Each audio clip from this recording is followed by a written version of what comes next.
sem medo de me afogar. Mesmo que os ventos me façam tremer, olhando em teus olhos, segurando em tuas mãos, eu sei que está tudo bem.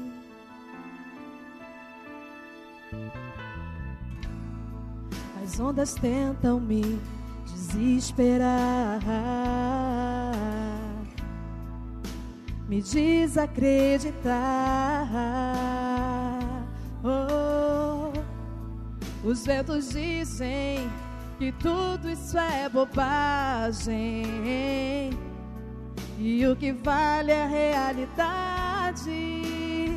Oh, mas em tuas mãos eu posso ter força pra seguir e não olhar pra trás. Só quero ouvir tua doce voz a me dizer: vem sem medo, vem. Eu quero andar sobre as águas, sem medo de me afogar. Mesmo que os ventos me façam tremer, olhando em teus olhos e segurando em tuas mãos, eu sei, sim, eu sei, não é ilusão. Pai, eu sei que os nossos sonhos são reais, e quando tudo parecer tão frio e só, me leva em teus braços e me faz descansar.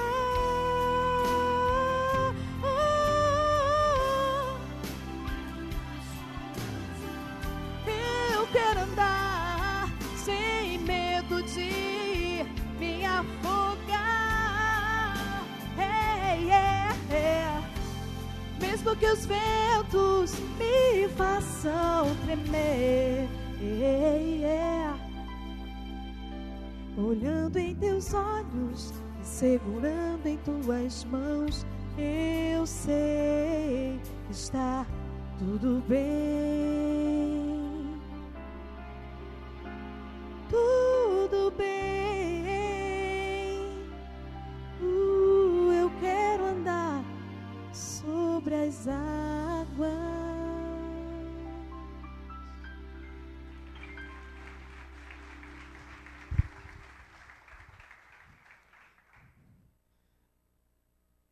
Quero compartilhar com os irmãos a palavra de Deus.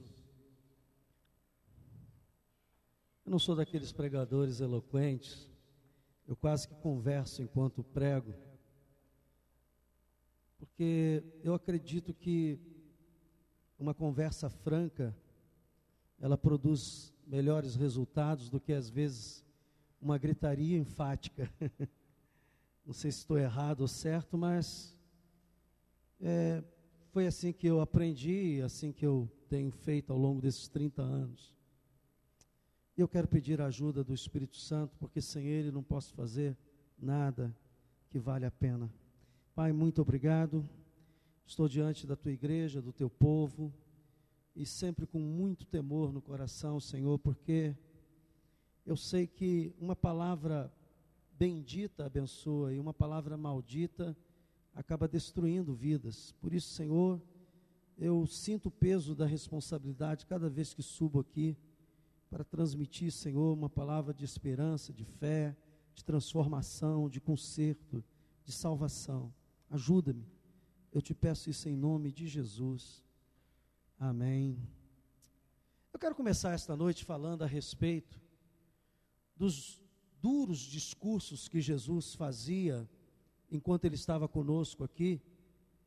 E nós verificamos que os duros discursos que Jesus fazia enquanto esteve aqui, era contra aquela turma que vivia de aparência. os chamados fariseus. Jesus, nós vamos ver em algum momento, chamam eles de sepultura caiada, porque eram pessoas que viviam de aparência. E muitas vezes a gente pensa que isso não tem a ver com a nossa vida, a vida da igreja, achando que isso foi apenas para os fariseus e que hoje esse problema não existe mais. Na verdade, este ensino está na Bíblia, como todos os ensinos, para nos trazer uma advertência de uma armadilha perigosíssima, que é uma vida de aparência. Eu quero começar lendo a palavra de Deus em Mateus capítulo 23, versículo 1 e diante. Mateus 23.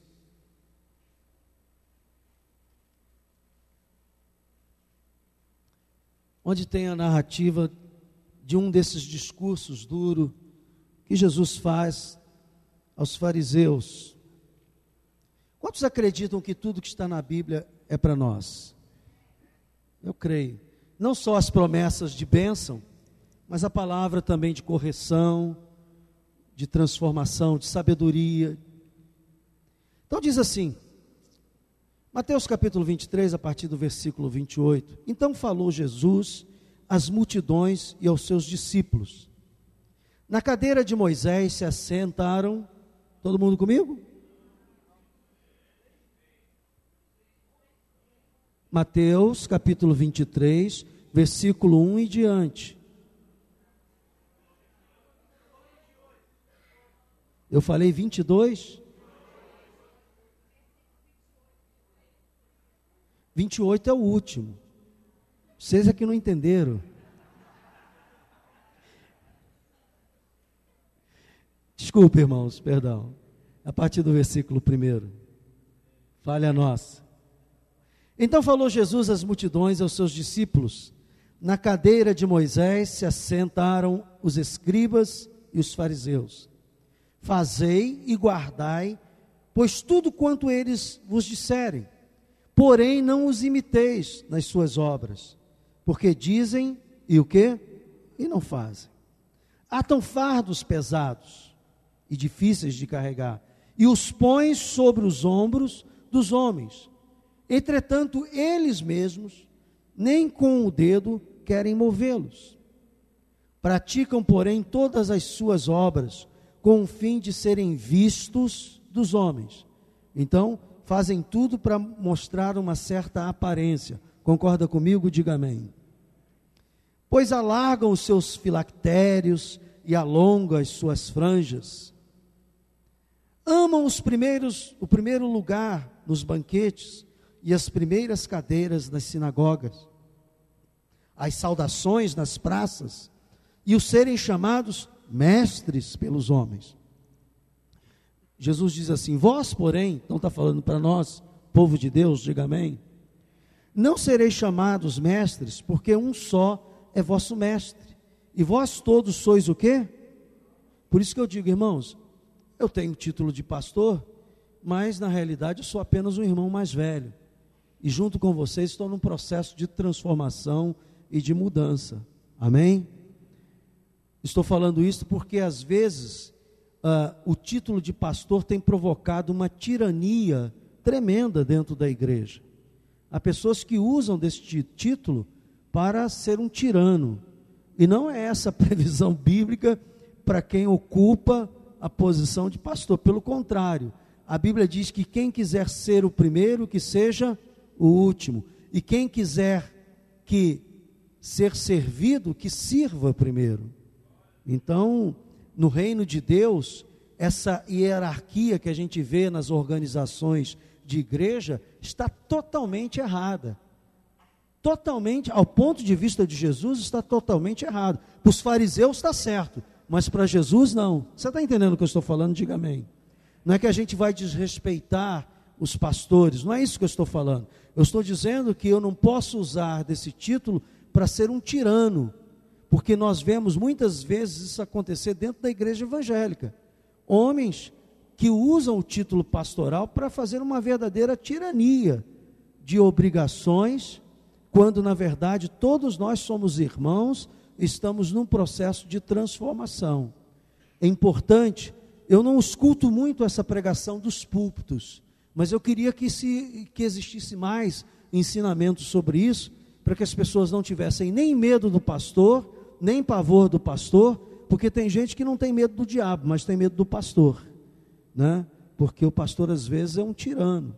Deus me livre disso. No dia que eu perceber que isso possa acontecer na minha vida, eu entrego o meu boné, jogo a toalha e digo, acabou o meu ministério, porque não foi para isso que Deus me chamou. Por isso que na Nova Vida, irmãos, não tem as chamadas doutrinas humanas, de roupa, de isso, de vestir, de fazer. Por quê, pastor? Porque nós entendemos que o Espírito Santo, ele atua na sua vida também. Quantos creem que o Espírito Santo está dentro de si? O mesmo Deus que fala comigo, também fala com você. Diga glória a Deus. O meu papel aqui como irmão mais velho, é ensinar a você algo que Deus já tem me ensinado, e me separado para isso, e me dado um dom para isso. Amém?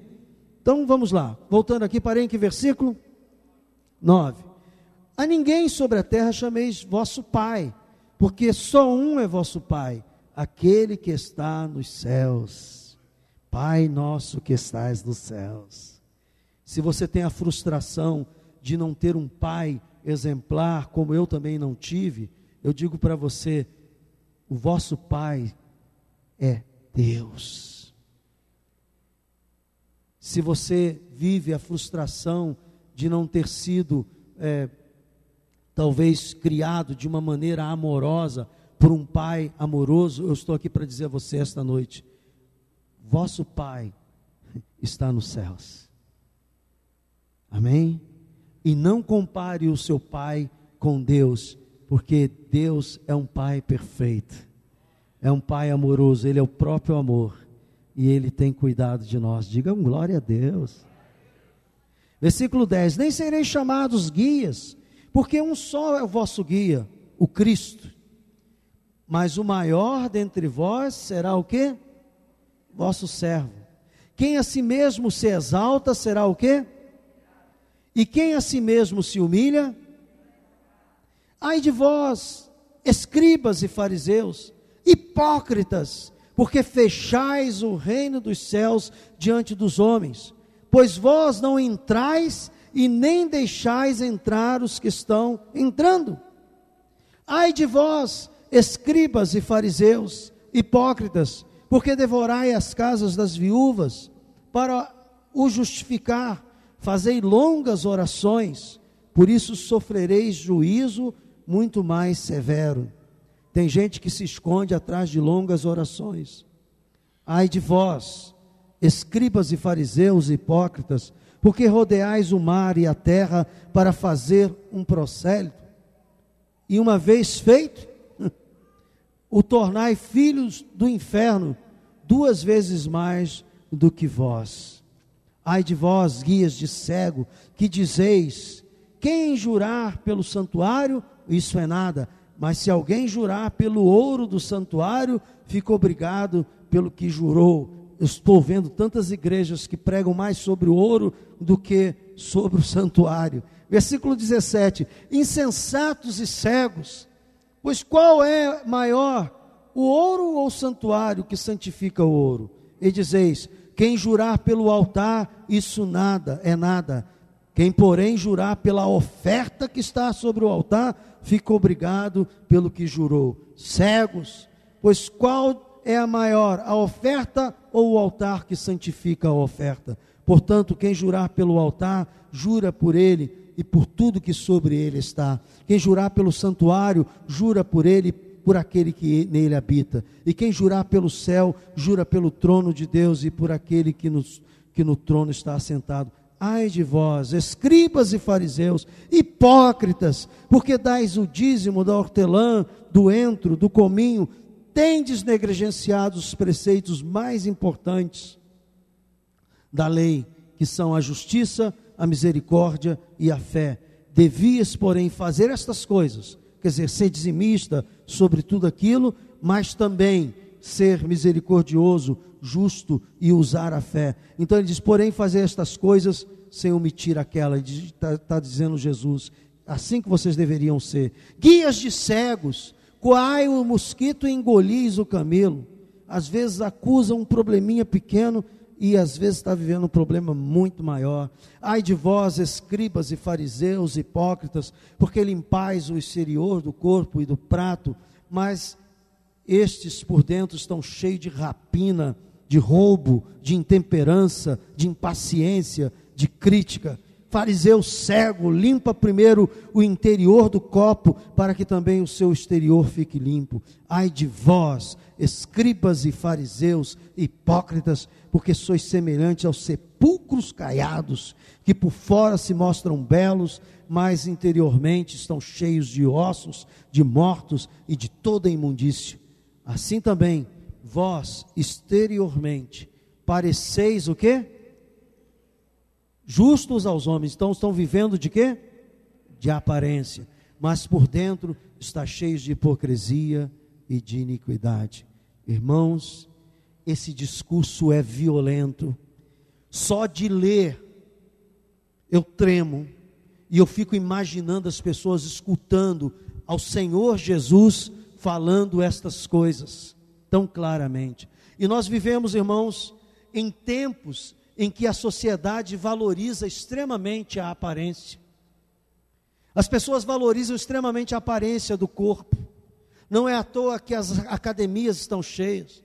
Não é à toa que jovens estão morrendo por tomar bomba para ficar mais musculoso e com a aparência melhor. Nós vivemos a escravatura da aparência do vestuário. Nós vivemos a escravatura da aparência do poder.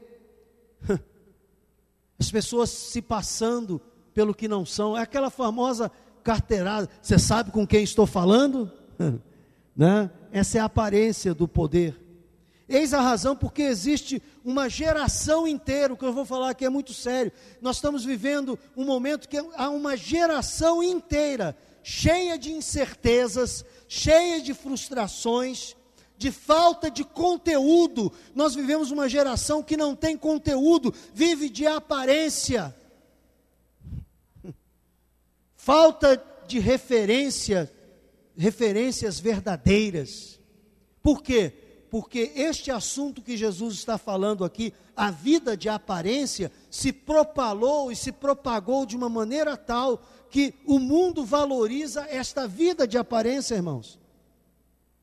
E nós estamos vivendo um momento em que pessoas que não conseguem nem ser e nem ter, vivem buscando a aparência, para poder sair bem na fita, né? Para ficar bem na foto. Jesus condena veementemente a aparência. E eu vou dizer uma coisa para você. Toda pessoa que se propõe a ser como Jesus e condenar a aparência sofre. Eu já sofri muitas retaliações na minha vida, porque eu não aceito que o Evangelho seja um Evangelho de aparência. Um dia eu vou tirar alguns históricos e mostrar para você que eu já sofri e já tive que enfrentar situações extremamente difíceis, por não concordar que o Evangelho seja um Evangelho de aparência, porque eu sei que isso não constrói vida, isso não dá sangue, isso não sustenta ninguém, isso não dá força na vida de ninguém. E Jesus sabia disso, por isso ele condenava veementemente, ele é incisivo. A aparência sem verdade, ou a aparência cuja finalidade seja o culto a si mesmo, Jesus condena. Por que ele condena, pastor? Sabe por quê? Porque essa aparência falsa gera injustiça. Às vezes, nós vemos, outro dia aconteceu uma coisa interessante, eu estava vendo sobre aposentadoria, fantástico, acho que foi da semana passada, falando das pessoas que se aposentam lá em Brasília, com salários de 20, 26 mil, por problema de deficiência física e tal, e outros doentes, verdadeiramente doentes, não conseguem nem se aposentar por causa disso. Por quê? Porque, irmãos, por trás de tudo aquilo ali, há uma influência. Não, fulano é gente boa, coisa nossa, coloca aí, médico que vai dar o parecer, não, e aí vai, sabe? A aparência, ela gera injustiças, porque ela engana. A aparência gera a injustiça porque ela rouba a verdade, ela rouba a inocência. Olha, não há coisa pior do que você ser injustiçado quando você é inocente. E eu tenho dito aqui que a injustiça ou gera santos ou gera revoltados. Essa que é a grande verdade. Então, a aparência produz o culto à personalidade. E nós evangélicos temos que ter muito cuidado com isso. A gente condena muito os católicos, porque adoram a imagem e às vezes nós estamos adorando a personalidades no meio da igreja. Será que você entende o que eu estou falando? Diga amém. Sempre que eu vejo alguém em muito destaque, eu começo a orar pela pessoa. Eu vou te explicar por quê. Porque isso aqui é uma vala, irmão, que a pessoa pode cair, qualquer um de nós. Quando você é muito citado, bajulado, apontado, a tendência é você começar a ficar com uma certa cegueira, porque a aparência, ela cega. E as pessoas falam por falar, na verdade, elas estão falando aquilo para a pessoa, mas não é sincero. É só para ficar bem na fita com aquela pessoa que é famosa, né? E tal. Isso é igual tirar foto com um artista, com um jogador de futebol. É mais ou menos isso, só que é de forma falada. E às vezes isso cria para aquela pessoa que está sendo bajulada um mundo fantasioso, que não existe. Um mundo que, na verdade, ele é ilusório. E o culto à personalidade, ele cria esse caminho. A aparência sem essência tem marcado o nosso tempo. Muitas vezes a formalidade que exclui a verdade. Muitas vezes, uma vez perguntou assim, pastor, o senhor não põe uma cadeira lá em cima do púlpito, por quê? Eu disse, sabe por quê? Às vezes você coloca a pessoa lá em cima e aquilo cria uma vaidade. Eu estou sentado lá na frente, ou sou diácono, ou sou pastor, ou sou bispo, seja lá o que for. Isso começa a criar uma imagem de que aquelas pessoas são mais importantes. Não existe ninguém mais importante do que Jesus Cristo, irmãos. Todos nós somos pecadores sendo transformados por Deus. Talvez por isso eu fico preocupado e sempre que prego, eu sempre prego na primeira pessoa do plural. Qual é a primeira pessoa do plural? Nós. Eu sempre me incluo, mesmo quando não estou cometendo aquele pecado e mesmo quando não tenho aquela fraqueza naquele momento da minha vida. Sabe por quê? Porque eu quero que vocês entendam que eu não estou aqui para acusar, nem colocar um fardo sobre vocês, mas para dizer a você que Jesus pode melhorar a nossa vida. E este processo, ele é fundamental. Quando você cria escalas, eu vou falar uma coisa aqui para você. O reino de Deus tem as suas escalas de valores própria. Mas os homens misturam, eles acham que a igreja é o reino de Deus. E a igreja não é o reino de Deus. O reino de Deus é um estado de espírito que acontece no seu interior, é o governo de Cristo dentro do seu coração, através da palavra e do Espírito Santo. Diga glória a Deus. E isso independe de qualquer organização religiosa. Então Jesus não pregou a igreja, Jesus não anunciou a igreja, porque a igreja é uma consequência do reino de Deus dentro de você. Mas ele disse, buscai antes de tudo, em primeiro lugar, o seu reino e a sua justiça, e as demais coisas vos serão acrescentadas. Então ouça, quando eu começo a criar uma postura religiosa, em que eu começo a criar hierarquias humanas, que vão contra a palavra de Deus, que diz que quem quer servir, quem quer ser servido, que sirva primeiro. Quem quer ser o primeiro, que seja o... E a minha estrutura está contrariando tudo isso. Tem alguma coisa errada entre o que Jesus ensinou e o que nós estamos praticando. Você entende o que eu estou falando? Diga amém. E nesta altura, eu tenho que ir para a palavra e avaliar. Por isso Jesus disse assim: olha gente, os fariseus caíram nessa armadilha. Os escribas caíram nessa armadilha, mas vocês não caiam nessa armadilha da aparência, porque a aparência sem conteúdo vai levar vocês para a vala, para o buraco, vai ser uma derrota na sua vida espiritual. Então, a aparência sem essência tem marcado o nosso tempo, e há pessoas que são extremamente educadas, formais, tudo fachada, irmãos, sabe? Eu até falo a alguns colegas pastores que me convidam para pregar, eu digo assim: olha, eu não tenho freios para falar certas coisas, então, se você quer mesmo que eu pregue lá? Não, pode pregar, tá bom, então eu vou. Sabe por quê? Eu venho de uma profissão extremamente formal, e eu descobri dentro do direito, há muitos anos atrás, que a formalidade é a forma melhor de você esconder a verdade. A formalidade é um mecanismo melhor de você não se abrir, não se mostrar quem você é. Então, isso começa com atos pessoais, que vai desde a pessoa muito educada, ela é educada, ela é tranquila, ela é fina, ela nunca mostra o que ela é, então ela mantém aquela aparência. E vai até as estruturas de organizações. Você já viu, quando você liga para o telemarketing, e aquela garota que está lá do outro lado, aquele rapaz que está lá do outro lado, né? E você está soltando fogo pelas ventas, porque desligaram o seu telefone, você pagou, e a pessoa: pois não, senhor. Sim, senhor. Pois não, vamos ver. Sim, senhor. Não.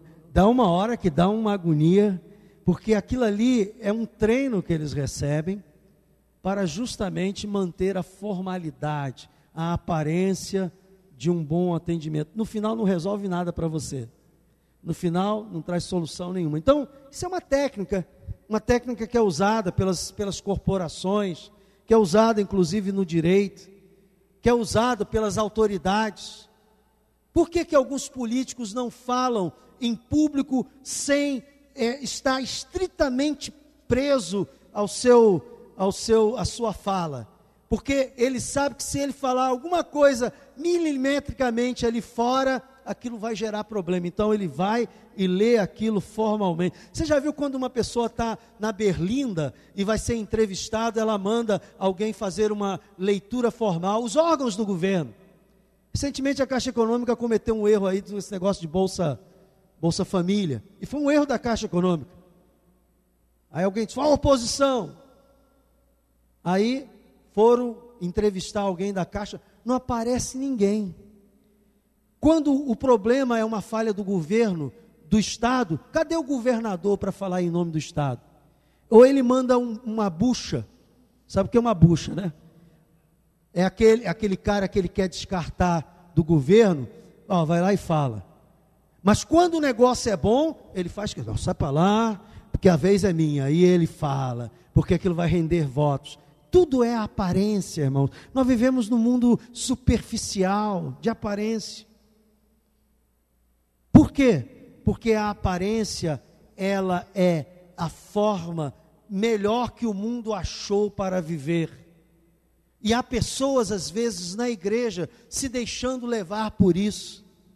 Conselho que eu dou aos jovens: nunca case com alguém por causa da aparência, porque o que é bonito hoje, meu filho, amanhã fica horrível.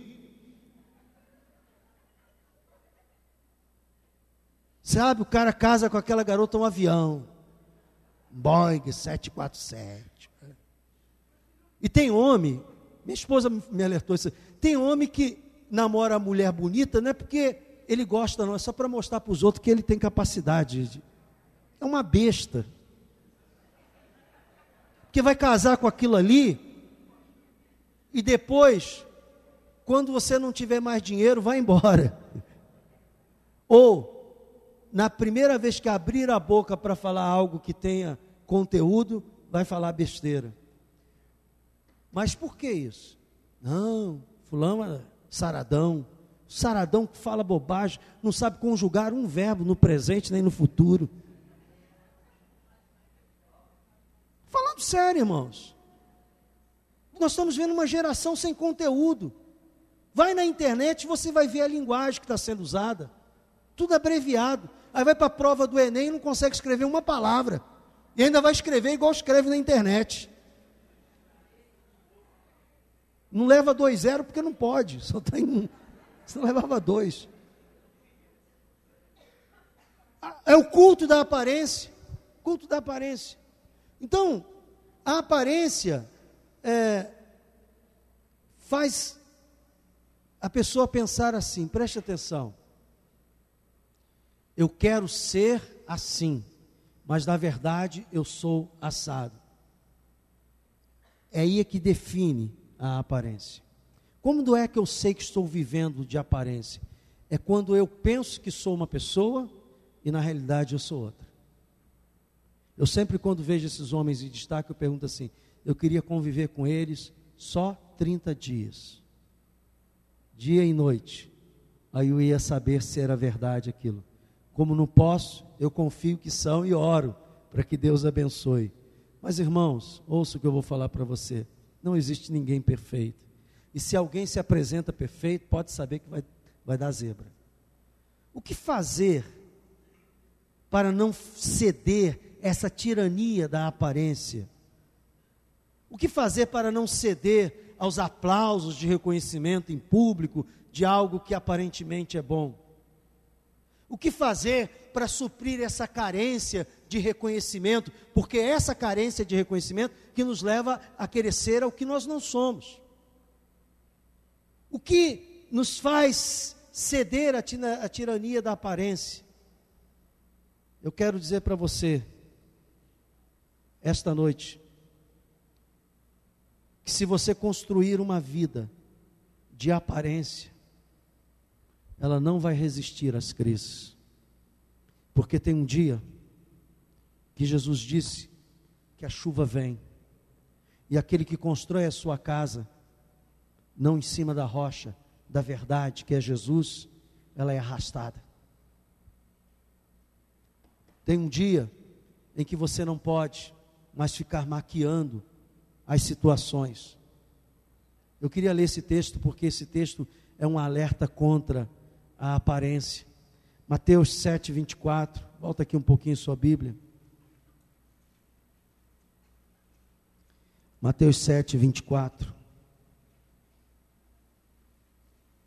Jesus fala do risco que nós temos de formular uma vida espiritual aparente, mas que verdadeiramente ela não está acontecendo.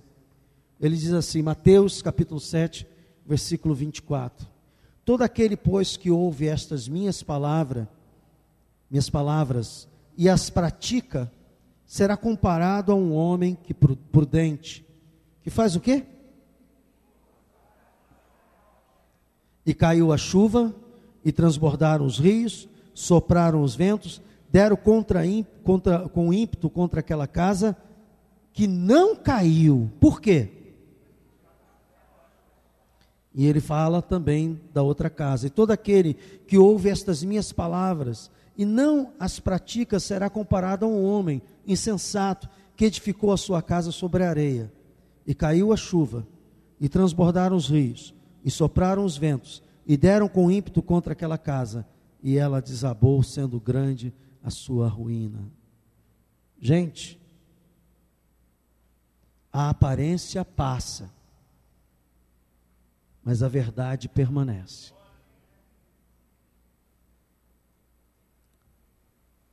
A aparência passa, mas a verdade permanece. Eu queria reforçar isso com outro texto, porque a Bíblia está recheada de alertas para esse perigo da aparência. 1 Coríntios 7,31, vem aqui comigo. 1 Coríntios 7,31.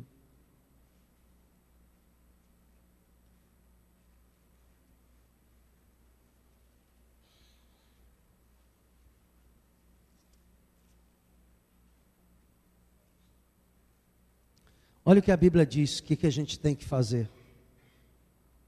e os que utilizam do mundo como se dele, porque a aparência deste mundo, vamos lá, os que utilizam do mundo como se dele não usassem, porque a aparência deste mundo passa.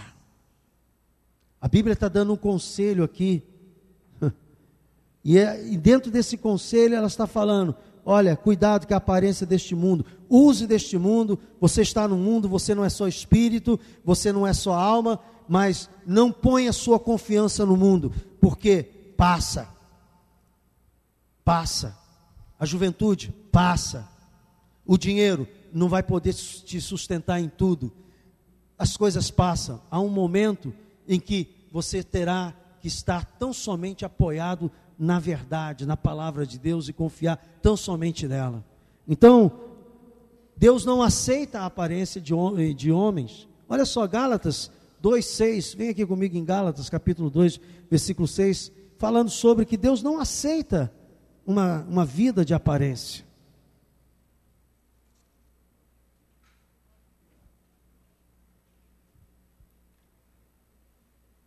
Paulo disse que havia alguns homens que pareciam uma coisa, ele estava falando de líderes espirituais, irmãos. Interessante, se você ler aqui o texto, todo o contexto, ele diz assim, 14 anos depois subiu outra vez a Jerusalém com Barnabé, levando também a Tito, versículo 1, está vendo? Então ele subiu até lá, ele diz assim, subi em obediência a uma revelação e lhes pus o evangelho que prego entre os gentios, mas em particular aos que pareciam de maior influência, para de algum modo não correr ou não ter corrido em vão.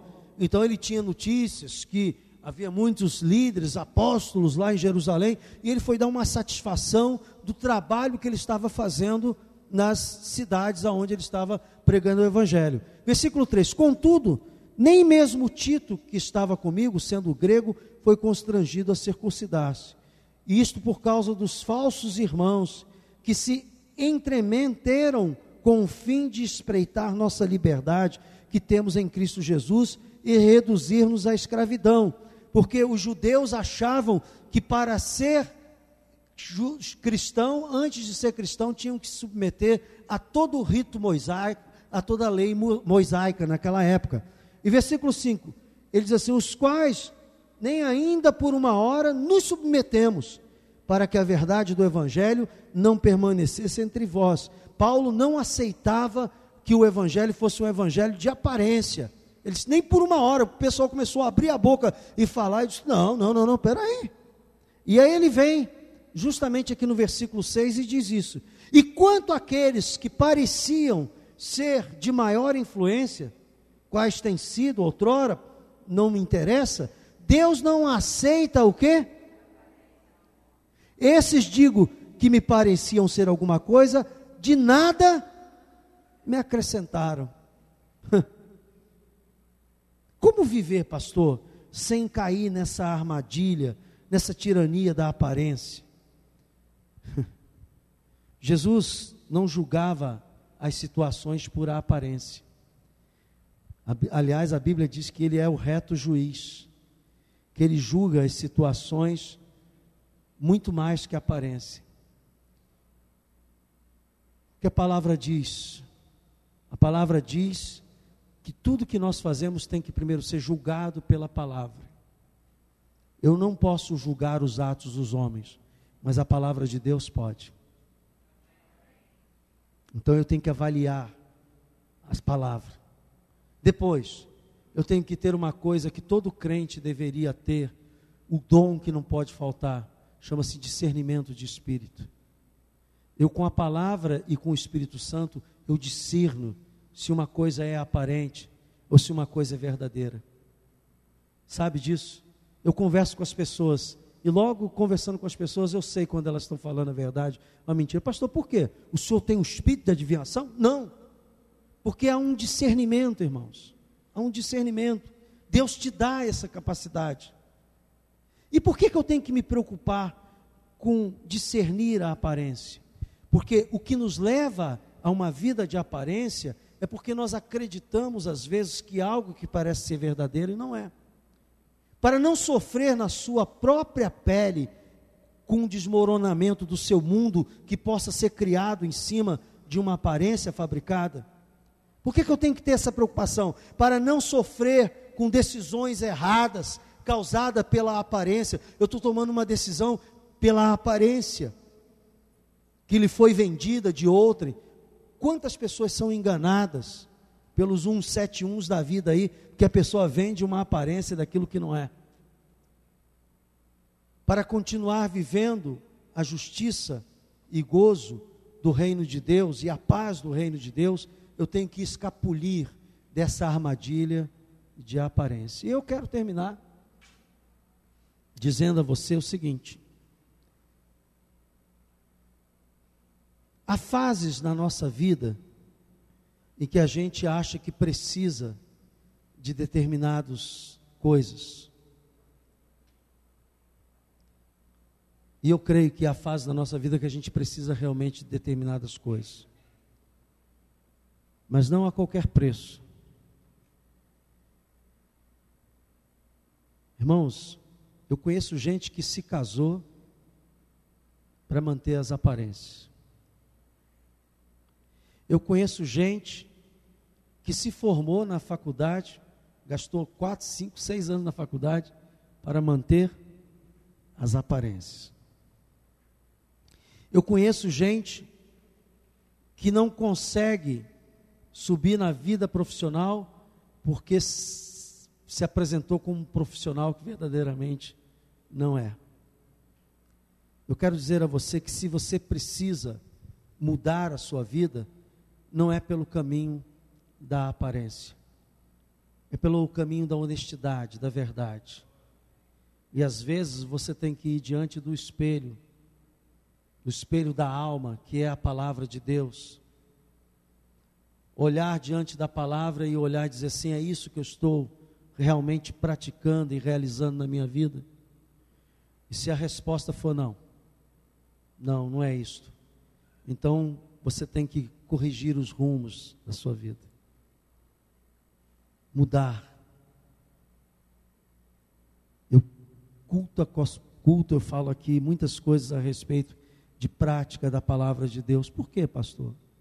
Porque eu vejo que há pessoas que não mudam porque não praticam.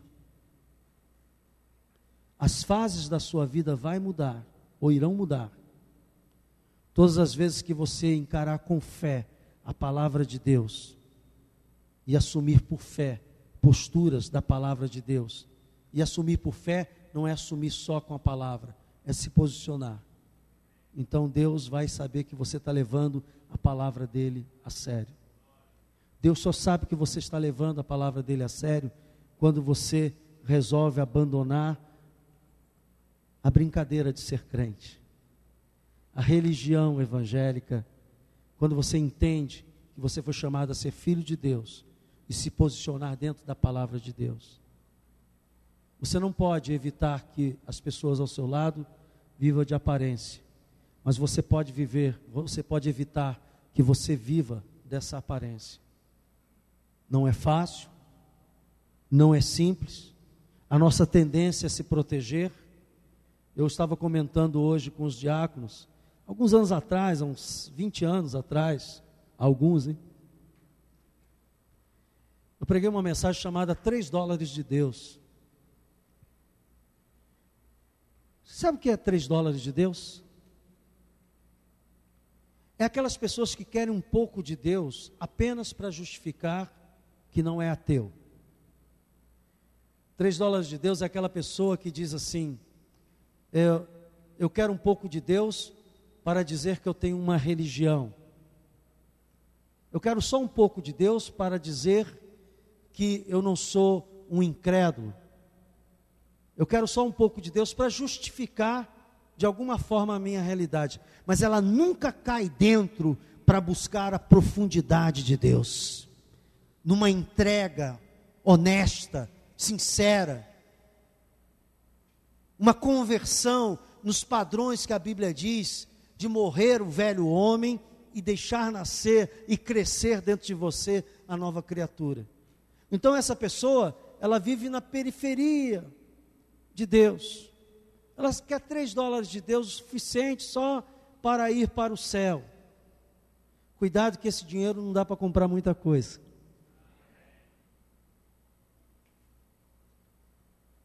Há um preço de entrega, de quebrantamento. Irmãos, é este preço de entrega e quebrantamento que faz com que você fuja da vida de aparência. E você ora quando é preciso. Você ora onde é preciso, você fala de Jesus onde é preciso, você dá o seu testemunho onde é preciso, você é o que é para a glória de Deus, e você não tem medo nem vergonha de viver a plenitude do Evangelho. E aí, sabe o que acontece? A sua vida está lançada sobre a rocha, e é isso que Deus espera de nós. Então, não caia no cinismo do mundo que vive de aparência. A vida do ator parece bonita, a vida do Big Brother parece bonita, aquilo é tudo uma fachada, irmãos. Ao fim e ao cabo, muitos daqueles não têm paz, não têm alegria, não têm nada, estão buscando na aparência uma forma de satisfação e de felicidade, vão cair num fosso. Por quê? Porque isso não dá sustentação, mas a vida com Deus, essa dá. Eu quero fazer uma oração por nós, para que Deus não nos deixe cair em tentação. Lembra da oração do Pai Nosso? Pai nosso que estais nos céus, santificado seja o vosso nome. Venha a nós o vosso reino. Seja feita a vossa vontade, assim na terra como no céu. O pão nosso de cada dia dá-nos hoje. Perdoa os nossos pecados, as nossas dívidas, assim como nós perdoamos a quem tem pecado contra nós e nos afligido. Não nos deixeis cair na tentação, e eu completo aqui, na tentação de viver uma vida de aparência. Diga: Espírito Santo, não permita que eu caia neste buraco, não permita que eu caia nesse fosso. Nós somos luz e sal para temperar e iluminar, e isso não pode ser feito com brincadeirinha, Senhor. Isso só acontece numa mudança verdadeira, radical, de uma entrega incondicional a Jesus. Vamos ficar de pé, vamos levantar as nossas vozes em oração. E eu queria que você orasse por você mesmo, em primeiro lugar. Que você clamasse a Deus, para que Deus poupasse você desse perigo. Você fechasse os seus olhos, levantasse a sua mão e começasse a dizer: Senhor, tem misericórdia de mim. Senhor, tem misericórdia de que eu caia neste fosso. Talvez você já esteja nele, e você diz: Senhor, eu não quero permanecer nessa vida de aparência, eu não quero fingir que sou aquilo que não sou. Senhor, eu não quero ficar vindo à igreja e nas horas da madrugada ficar buscando nos sites pornográficos, relacionamentos escusos. Senhor, eu não quero viver uma vida de aparência, de quem vem à igreja, mas quando sai daqui, Senhor, abre a boca para falar toda depravação, tudo que não presta. Ó Deus, eu não quero sair daqui, Senhor, para praticar aquilo, Senhor, que a Tua palavra diz que um filho da luz não deve praticar. Diga: Senhor, eu não quero ser uma sepultura caiada. Senhor, eu não quero ser, Senhor, aquilo que Tu condenaste veementemente. Diga: Senhor, não me deixes cair em tentação, mas livra-me do mal, Senhor. Livra a minha vida. Pai, me dá uma vida de conteúdo, uma vida que eu possa viver em paz, Senhor. Sou o que sou pela graça de Deus, sou o que sou pela misericórdia de Deus. E não fabricar aquilo que eu não sou, Senhor. Não me deixe cair na aparência do mundo, Senhor. Diga: Senhor, a canção do céu é diferente, Senhor. A canção do céu é uma canção de verdade, é uma canção de honestidade, é uma canção de certeza, de pureza, Senhor. Diga, Senhor, não me deixe cair na sepultura caiada, não deixe ser, Senhor, algo podre, algo que parece bonito por fora, mas podre por dentro. Diga, Deus, restaura a minha vida a cada dia, restaura o meu falar, restaura o meu agir. Senhor, eu não posso ser, Senhor, o perfume de Cristo sendo uma sepultura caiada, porque uma sepultura caída não exala cheiro bom, Senhor. O doce perfume de Jesus, o perfume de Jesus vem, Senhor, de uma vida plena contigo. Diga, Espírito Santo, perdoa as vezes e que eu ignorei a tua voz, e que eu preferi amar a aparência. Diga, Senhor, eu não quero viver assim, eu quero viver uma vida plena, ser o que sou, com defeitos, com fraquezas, mas também com a tua graça, com a tua unção, com a tua presença. Diga, Senhor, eu te adoro, guarda a minha vida, Senhor, guarda, Jesus, derrama do teu Espírito Santo. Diga, Senhor, me purifica com teu sangue nesta noite, me purifica, Senhor, com teu sangue, que o teu sangue venha sobre a minha vida, lavando, redimindo, Senhor, quebrando essas cadeias de mentira, de engano, de querer aqui ser aquilo que não sou, Pai. Ajuda-me, adora o Senhor. Eu queria ver você abrindo a sua boca e falando com Deus. Fale com Deus, não espere a minha oração não, aleluia.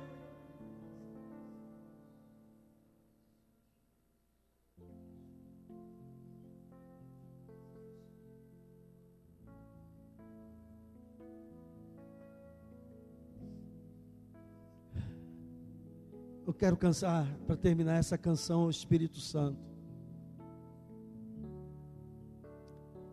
Ele é a presença de Deus em nós, a essência de Deus, o próprio Deus.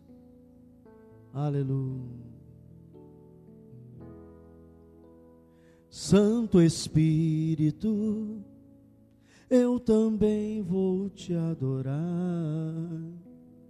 custe o que custar, quero estar bem junto a ti. Digno és de receber louvor, digno és do meu amor adorador, vida em meu ser, que em mim veio habitar.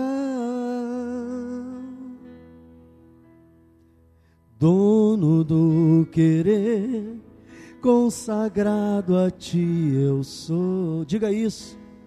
Haja o que houver, eu não vou te entristecer. Diga isso para ele. Precioso és para minha vida, precioso és meu grande amigo, és doce comunhão e o meu consolador.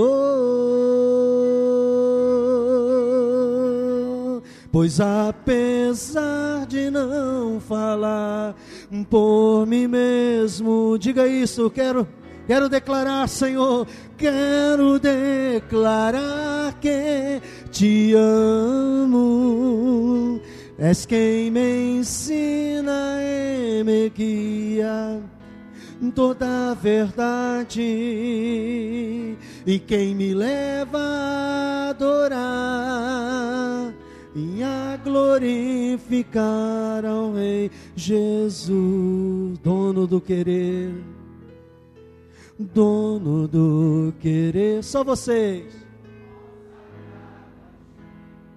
Diga isso pra ele.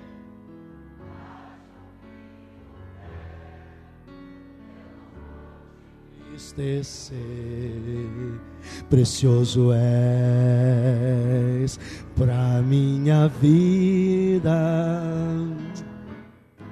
Precioso és, meu grande amigo, és doce comunhão e o meu consolador, pois apesar de não falar por mim mesmo, diga isso ao Espírito Santo, quero declarar que te amo, és quem me ensina e me guia toda a verdade, e quem me leva a adorar e a glorificar ao Rei Jesus. Ó Santo Espírito, ó Santo Espírito, tu és meu precioso amigo. Quero declarar que te amo, és quem me ensina e me guia toda a verdade, e quem me leva a adorar e a glorificar ao Rei Jesus. Olha, Deus está falando, sabe o que para você? Sai dessa posição de inércia. Defina quem você é. Sai dessa posição de inércia e defina quem você é. Não fique só na aparência de ser um cristão de aparência. Defina quem você é. Assuma o seu chamado. Assuma o seu toque de Deus e diga: eu sou de Jesus e eu vou viver para Jesus. O mundo não faz mais parte. Estou no mundo, mas não sou do mundo. E você vai ver o que vai acontecer na sua vida. O reino vai ser buscado em primeiro lugar, e as demais coisas serão acrescentadas. Pai, não permita que o diabo roube essa palavra do nosso coração. Leva-nos em paz aos nossos lares.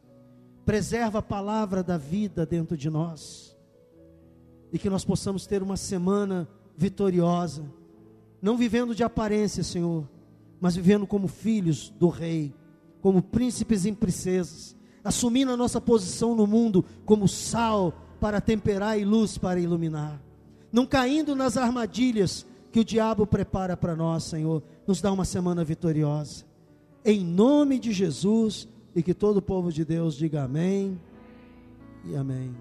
Amém. Se você quiser, depois de ter jantado espiritualmente, quiser jantar fisicamente, nós temos janta aí na igreja também, você pode jantar, amém? R$5 a janta, não é isso? R$5. Vamos em paz, Deus abençoe.